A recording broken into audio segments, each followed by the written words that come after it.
Hello, everyone. It's your boy Sonic798, and I am back. I am sorry I have been gone. You know, this thing called school and work, and I moved out on my own, and a lot of shit has happened. I'm sorry if I look crusty dusty. I have just woke up from a power nap, and I watched a video, really some recent drama, beauty community drama, and you know I'm not a drama channel, but I just felt like this is the platform I would use to communicate these situations, because I felt as though my Facebook, it's more personal, and my Facebook I use for more personal stuff, and since this is more of a beauty community, makeup-esque thing, and this platform is what I use for that, I thought it would be a good place to talk about this. So, let's get right into it. I want to keep this short and sweet. I did a similar video like this when I talked about Tati Westbrook and the whole she's not on Anastasia's PR list, but now she's on Anastasia's PR list bullshit, because I watch here for the T2. Hey sis, what's up? I was going to do a video over the whole Jackie Aina versus Petty Page situation, but girl, I really don't care. I just don't.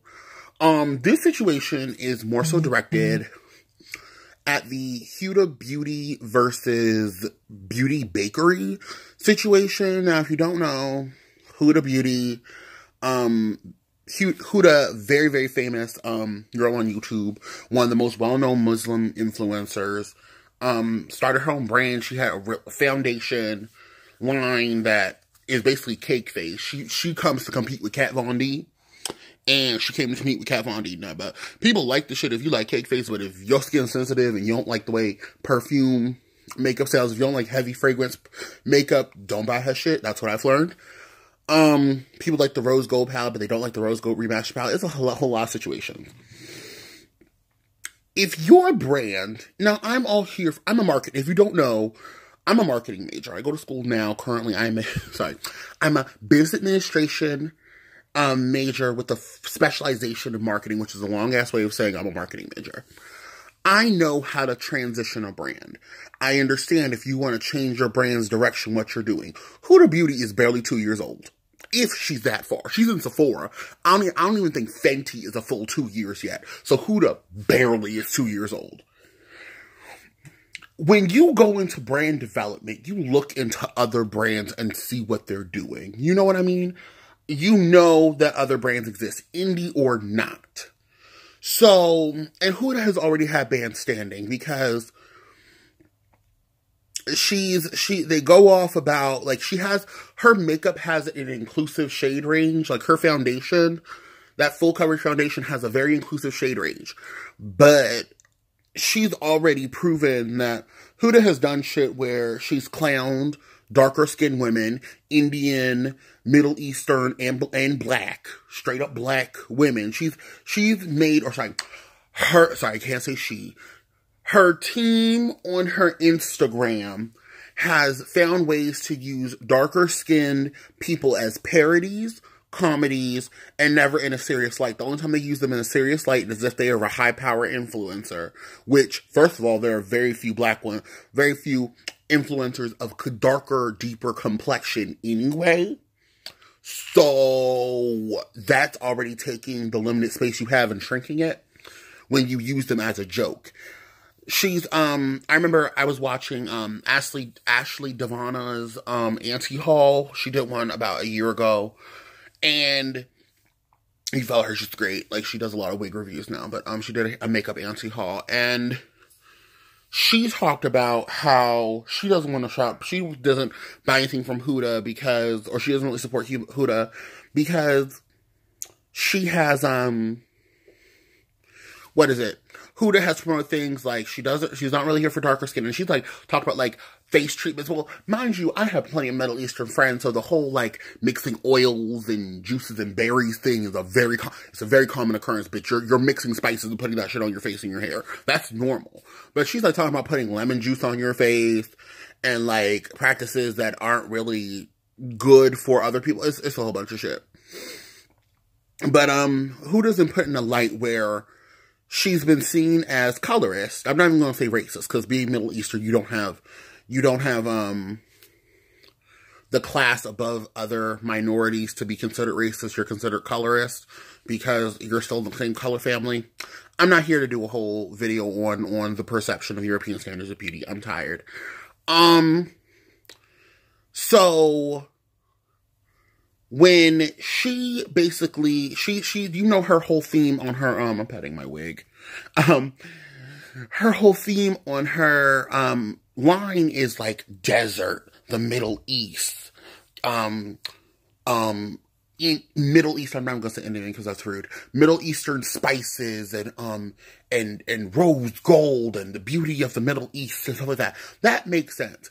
She came out with this setting powder line, and the fucking motif, excuse me, no, I'm sorry. Her motif is her baking, and it's the baking setting. I'm like, girl. And then she wants to release this BS statement talking about how it's not a beauty bakery idea, and we never thought it was a beauty bakery idea, and like the way they're going about, and I'm just like, what? So you just don't know the most popular indie brand right now. If you say independent makeup company right now, Beauty Bakery holds a point. They were in Sephora. I think they're still in Sephora or Ulta. They're one of the few indie brands that holds a good spot in the beauty community. Whether you like their products or not, every current beauty influencer knows who Beauty Bakery is. And they have their well-known face product, the flower powder. So you sitting here playing, oh, I didn't know who Beauty Bakery was, doesn't work for us, sis. It doesn't. Like, you already don't hold a certain level of respect for black women. So women of a darker, deeper complexion. So for you to take a actual black woman's motif and product and just be like, fuck you, we don't know you type situation doesn't work for us. It doesn't. And then, the creator Beauty Bakery, I forget her name. I love her. I used to watch her live videos all the time. I remember when people complain, she is so sweet, and she is so smart about the way she does her things. If people do not like something, she has no issue being like, okay, what did you like about it? Was it an application thing? Da-da-da-da-da-da. She has no issue talking about that. But the fact that she could even come respectfully, she never mentioned her. She never said, and then she even blatantly said, she's like, yeah, I don't know why she acting like we don't exist, because homegirl and her team called for a PR package. We sent her one freaking free of charge. Well, I don't know free of charge. She didn't say all that. Don't quote me. They're like, we sent homegirl a PR package. We got an unboxing, and she never said she didn't review the product, but she said I think the only thing she did was the unboxing, and we didn't come at her asking her for more than what she was willing to do. So I don't know why she's sitting here saying that she didn't know that we also had a bakery motif. Like, sis, girl, you asked for a PR package. Like, shut the hell up, Huda. And then I already knew Huda was colorist as F, because I remember when she sent out the PR packages for her foundation. Like when she first came out with the Huda Beauty, Desert whatever foundation. And she kept saying she had such an inclusive shade range. The two black beauty influencers who I watched to review the makeup were Jackie Aina and Nima Tang. Now, if you don't know who Nima Tang is, she's a very prominent darker skin YouTuber. She has a whole series called the darkest shade collection, because she knows she's so dark skinned that she's usually the darkest shade in foundations, or they just do not make her shade at all. She is a beautiful shade of cocoa bean brown with dark red undertones. The girl is dark skinned. She's the epitome of what dark skinned women look like. And I think she's stunning. I think she's so beautiful. So Huda, like, allegedly her marketing team asked these influencers their closest shade match to foundations that they wear regularly. Now, mind you, I also watched Nikki Tutorial's video on it. Mind you, Nikki's white is white. Nikki is paper white, so we're not going to compare things.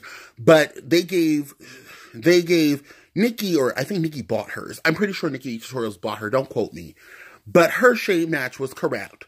They asked Jackie and Nima for their closest shade matches and said, hey, can you Give us your shade matches and other foundations, and we'll cross-reference it to what we think, what our foundation translates to. Even if you ask me for my shade matches, first of all, when you develop a foundation in a post Fenty Beauty world, there are too many shade correlations for you to not have anything remotely close to something else. Now I understand if the undertone isn't a complete match, or the shade isn't an exact match, but it should be well within the same shade range or something. They gave Jackie Aina literally two foundations. They gave them two of them for reference points. Like, this could be this one or this one. They said she's a dark, not even deep dark. She's a dark girl with golden undertones. I know that's already a hard foundation formula to formulate for us under a certain price point. She understands that. They gave her a foundation that was my skin tone, and Jackie and I are 2 shades apart, and I have neutral undertones. The two foundations they gave Jackie were both too dark for her. I'm happy that you have a foundation dark enough that is too dark for Jackie Aina. I'm really proud that you do. But the fact that you blatantly were like, we're going to put her in blackface, says that you don't have a good shade correlation. It was very disrespectful. Jackie Aina's face didn't even match. It was, her neck to her face ratio was so off. It was like, why is she doing blackface? That's how bad the shade match was. Then, to add insult to injury, when they gave Huda the 2 darkest shades. And Huda put on both of them. Huda knows she has red, not Huda, sorry. They gave Nima the 2 darkest shades in the collection. The two darkest shades in your whole foundation collection. If you knew both foundations weren't going to match her, why would you even set yourself up for that, sis? Like, they gave her those foundations and were like, these are our 2 darkest shades. Figure it out. And Nima was around here looking ashy flashback. And it was not okay. And I was like, what? So who did you test these foundations on? Like, in knowing your product is full coverage, we understand that everyone who wears makeup knows that if you're light to light medium coverage, you can finesse a certain amount of shade, of a shade range before it looks weird. We understand that. But your product is literally bulletproof cake face, full coverage. Like, you're not supposed to see no imperfections. Truthfully, if you buy another shade, you could use it as concealer type situation. And you giving people the wrong shades and expecting them not to say nothing? Like, what? Like, what? So, Huda already been proven that she's been colorist, and the fact that she's really going to sit here, not do anything for the darker skin or black YouTube community, and then blatantly steal an idea and act as though she didn't know the company exists is very shady. But I don't know what you expected from a woman who's already proven that she's colorist. So, there's that. That's all I want to talk about. Please leave your comments in the description bar if you understand where I'm coming from. Yeah, so I'll talk to you guys later. I will hopefully have a camera and a setup soon. I promise you I want to come back. I have plenty of hair videos. I did red hair, girl. Ignore that. My room's dirty. I did a red wig. It was cute. I've been meaning to review this hair. Yeah, that's about it. I'll talk to you guys later. I missed you guys. And remember to like, comment, and subscribe.